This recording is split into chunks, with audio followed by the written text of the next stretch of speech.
সকালবেলা মেয়ে একদমই ঘুম থেকে উঠতে চায় না, কিন্তু একটু আদর করলে বেশ খুশি হয়। তো আজ ওর এক্সাম আছে, তাই ওকে সকালবেলা রেডি করে দিলাম। ওর পাপা নিয়ে ওকে চলে গেল স্কুলে।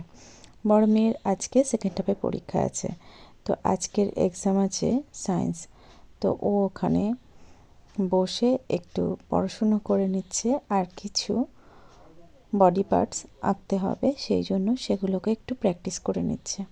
কিছু কাজ হয়ে গিয়েছে আর কিছু কাজ এখনও বাকি আছে, তাই ঝটপট করে বাসনটা মেজে নিলাম। আর সকালে বাসন মাজতে খুবই বিরক্ত লাগে, কারণ যেহেতু ট্যাঙ্কের জল ভীষণ ঠান্ডা, কিন্তু কিছু তো করার নেই। সংসারের কাজ, নিজের কাজ নিজেকে তো করতেই হবে। সেই জন্য ঝটপট করে বাসনটা মেজে পরিষ্কার করে নিলাম। এখনও কিছু কাজ অনেক বাকি রয়েছে।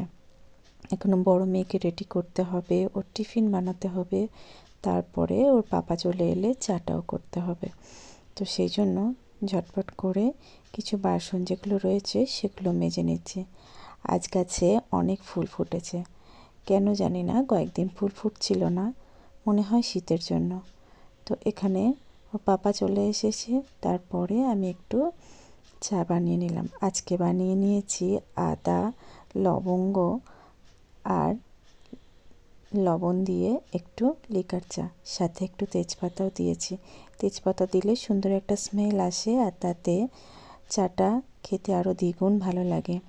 তাই আজকে সেইভাবেই বানিয়ে নিলাম। চাটা শীতের আমেজ এর একমাত্র ওষুধ। তারপরে একটু ফুলকপি ছিল কিছুটা, সেই ফুলকপিটাকে সুন্দর করে একটু ভাজা করে দিলাম আর একটু রুটি করে দিলাম। আর সেই খাবারটা পেয়ে মেয়ে বেজায় খুশি, কারণ ফুলকপি ওর ভীষণ পছন্দের একটা সবজি।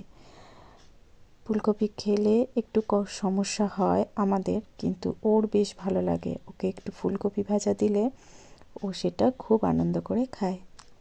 তারপরে আজকে জল শেষ হয়ে গিয়েছিল, সকালবেলায় দাদা জল দিয়ে গেছেন। এখানে মেয়েকে রেডি করে নিচ্ছি, তারপরে খাওয়া দাওয়া করে আমরা দুজনেই বেরিয়ে পড়ব। মেয়ের খাবারে এই যে টিফিনটা ওকে দিয়ে দিলাম, আমি রেডি হয়ে নিয়ে দুজনেই বেরিয়ে পড়েছি। এই স্কুলটা হচ্ছে আমাদের বয়েজ স্কুল। আমাদের এখানে 3টে স্কুল আছে, এটা হচ্ছে বয়েজ স্কুল। স্কুলটাতে আমিও পড়েছি ছোটোবেলায়, কিন্তু তখন কোয়েট ছিল।